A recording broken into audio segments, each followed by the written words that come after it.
Thank you for that, Callum. And for further information on court and crime details, make sure you stay locked to www.icov.co.uk. Now, in the last 2 weeks, I'm sure many of you would have seen the headlines regarding Facebook and the colossal data breach.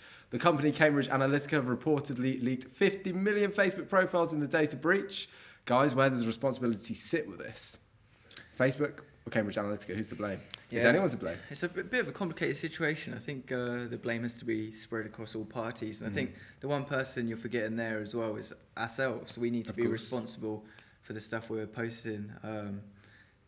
I can't account for the amount of kind of silly drunken pictures I've seen on Facebook. And For yourself?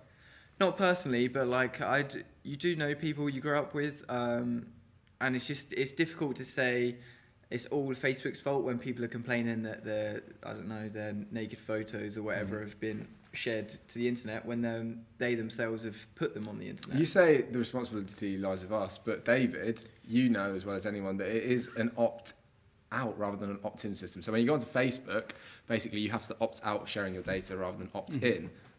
Should it be different? Does that need to change? I do agree with Luke in some regard. There has to be some responsibility from the end user. It's no surprise that the end user was actually the content and we were the thing being sold to companies and advertising agencies.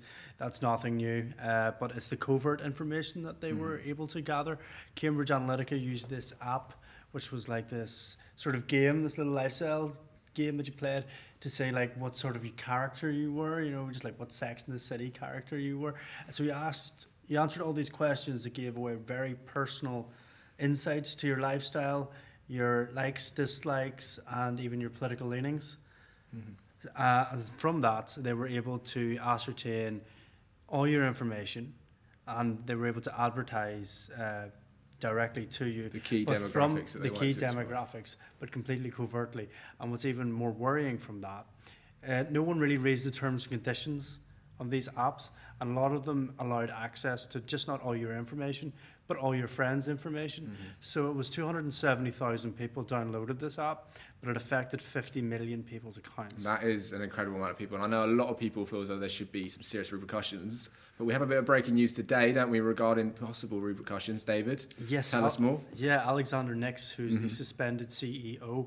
So he's already been suspended from the company Cambridge Analytica already previously, and now... And now he's been summoned to appear before a British parliamentary committee to give evidence about these data breaches. That's very serious. I think that was coming as soon as we heard the news as well. And just to jump on the back of the opt-in aspect of this, in Australia they actually changed their system, their political system, so it was an opt-out service. So they were finding that they didn't get many people turn up to the polls.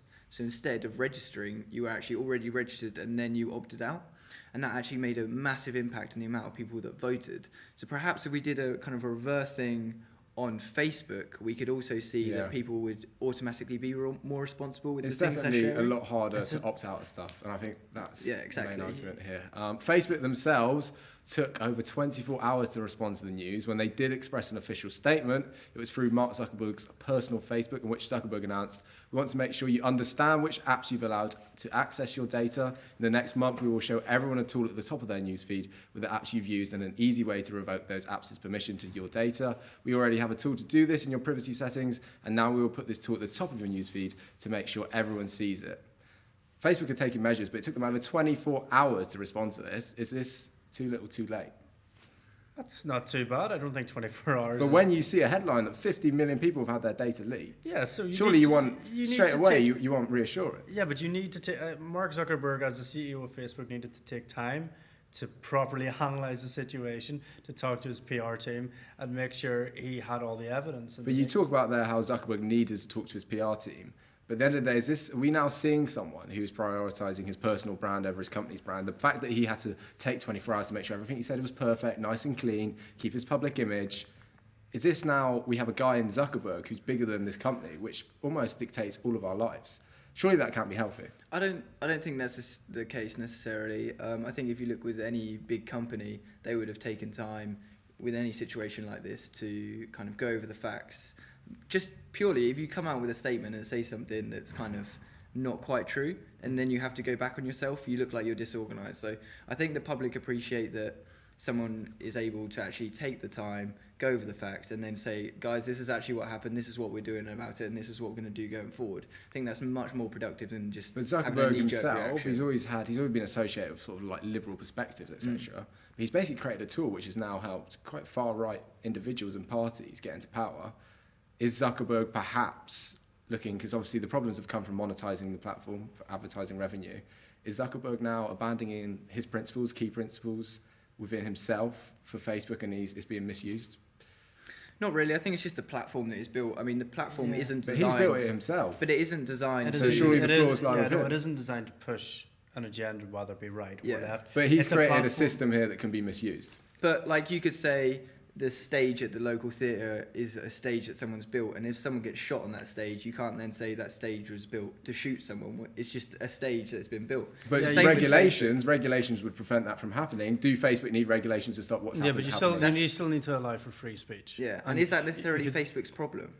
Because isn't that more of a government problem? That's a wider debate, and a lot of people actually want Zuckerberg to appear in Congress and answer questions, which he's yet to do.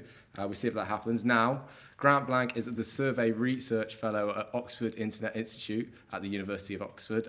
Blank specialises in many things. He's a sociologist. He's done some great research into loads of papers, etc. And he's obviously been very active on this. We called Grant earlier in the week. I had a chat to him, see what he thinks about it, and this is what he had to say. The way the Russians used Facebook and the way Cambridge Analytica used Facebook is exactly the way it was designed. I mean, they did exactly what it was designed to do.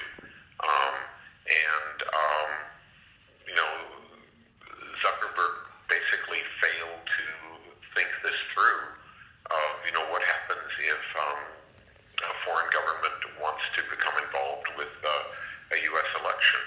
And he has pretty much tended to continue that point of view. I mean, the response here of Facebook has not been particularly aggressive here in this last thing. So what are we talking about? The Cambridge Analytica thing, they've been dining out on the fact that Donald Trump hired them for the last year. If you follow any of their public statements or any articles about them, they always work that into their statements so that, hey, we're responsible for Donald Trump. Whether they are or not, I couldn't say. I have no inside knowledge about what they actually did. But it does not surprise me that someone did that, because that was partly the way Facebook was designed back in 2014, 2015, until they changed their term. There has to be some sort of change. Exactly what kind of changes is not clear to me at all.